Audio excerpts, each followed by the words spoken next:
Сәлем досым, 5 минутта дайын болатын панкейктерді бірге жасайық.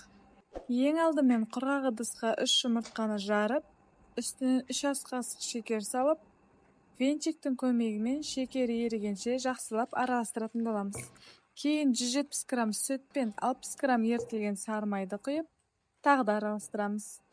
200 грамм ұнға 1 шай қасық қопсытқышты салып, араластырып жіберіп, електің көмегімен өткізе отырып, венчикпен араластырамыз. Түйіршіксіз қоймалжың панкейкіміздің қамыры дайын. Енді қызып тұрған табаға баяу отта екі жағын пісіріп алатын боламыз. Осылай қасықтың көмегімен 1 ас қасықтан салып шығамыз. Егер сізде блинидің табасы болса, май салмай бірден пісіре берсеңіздер болады.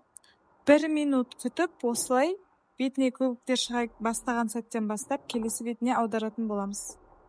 Осылай алтын түске еніп, әдемі болып пісіп шығады, ал екінші жағы өте жылдам піседі. Осылай барлық панкейктерді пісіретін боламыз.